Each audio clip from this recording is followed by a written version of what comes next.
అనంత కరుణామయుడు, అపార కృపాశీలుడు అయిన అల్లాహ్ పేరుతో ప్రారంభిస్తున్నాను. Ayat number 267.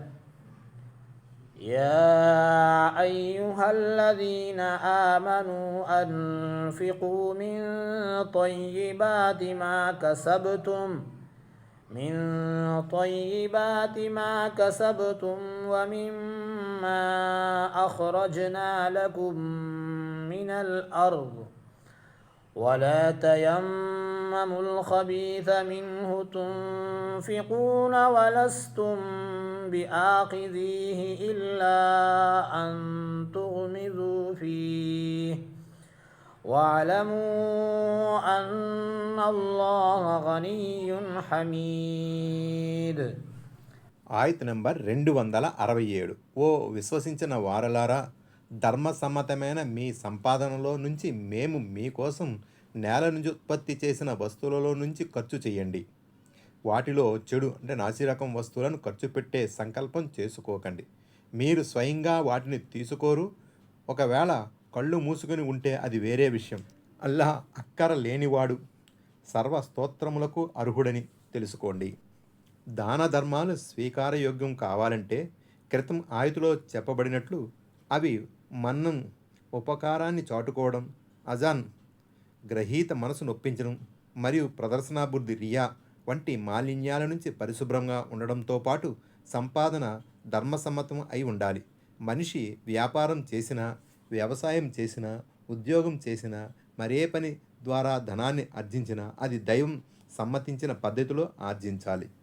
అటువంటి సంపాదన పరిశుద్ధమైన సంపాదన అనబడుతుంది. చెడు హబీష్ వస్తువులను అల్లాహ్ మార్గంలో ఇవ్వాలన్న తలంపు రానివ్వకండి.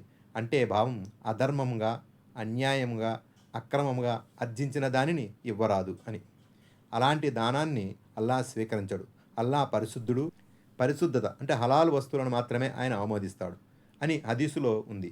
హబీస్కు మరొక అర్థం పనికిరాని నాసిరకం వస్తువులు. వాటిని కూడా అల్లాహ్ మార్గంలో ఇవ్వరాదు.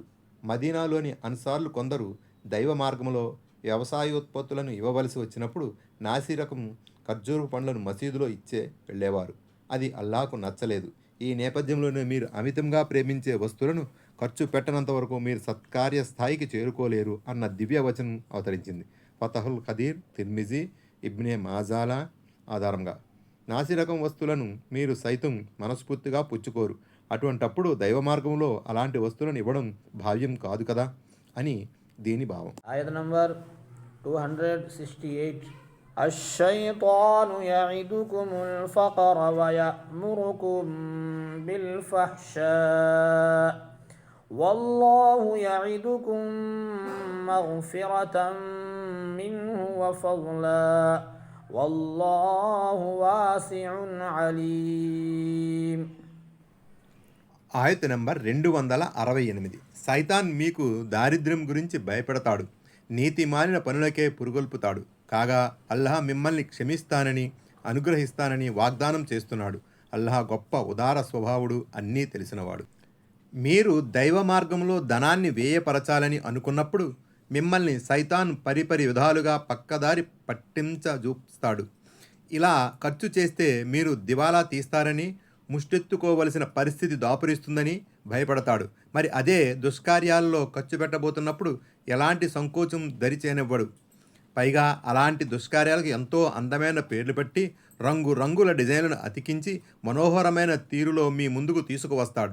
వాటి కోసం మీరు ఎంత డబ్బు అయినా విచ్చలవిడిగా తగలెట్టేలా మిమ్మల్ని సమాయత్తపరుస్తాడు. మీరు గమనించారో లేదో, ఒక సంక్షేమ కార్యక్రమం కోసం, ఒక మసీదు మదర్సా పని కోసం మీరు ఎప్పుడైనా ఒక ధనవంతుని వద్దకు వెళితే తానిచ్చే 100 రూపాయల కోసం 10 సార్లు తిప్పుతాడు. 10 ప్రశ్నలతో మిమ్మల్ని ఉక్కిరిబిక్కిరి చేస్తాడు. కానీ ఆ స్థితిమంతుడే దుష్కార్యాల కోసం డబ్బు ఖర్చు పెడుతున్నప్పుడు ఇలాంటి ఆరాలు ఏమీ తీయడు. ఆదాయపు పన్ను అధికారులను సంతోషపెట్టేందుకు అక్రమ రీతిలో లైసెన్సులు పొందేందుకు ఎన్ని అడ్డుదారులైనా తొక్కుతాడు. ఆ సమయంలో ఎలాంటి సంకోచము, తడబాటు అతనిలో ఉండదు. Ayat number 269.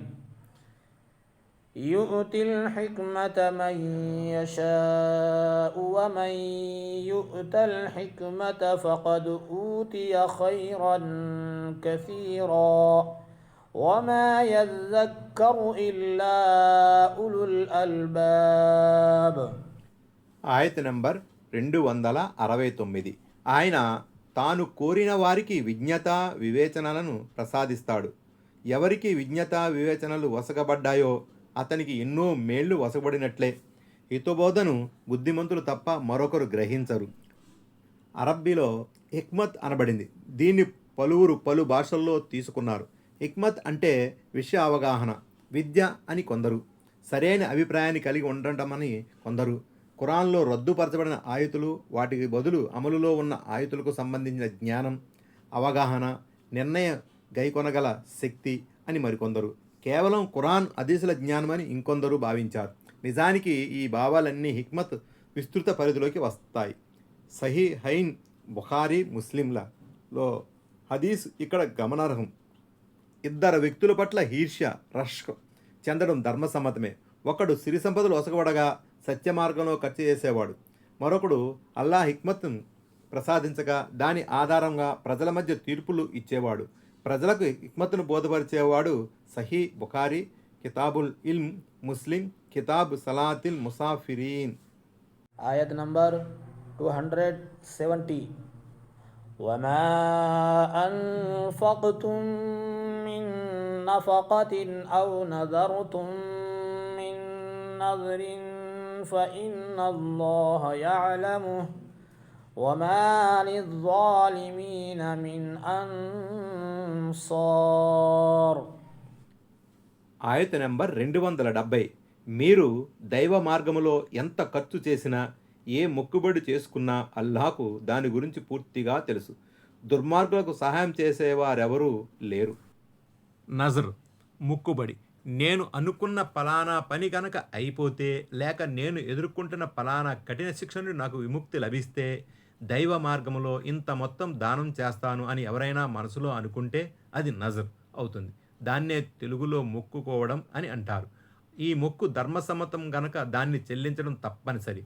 ఒకవేళ అధర్మమైన దైవ ధిక్కారంతో కూడుకున్న మొక్కుబడి చేసుకుంటే దాన్ని తీర్చడం తప్పనిసరి కాదు.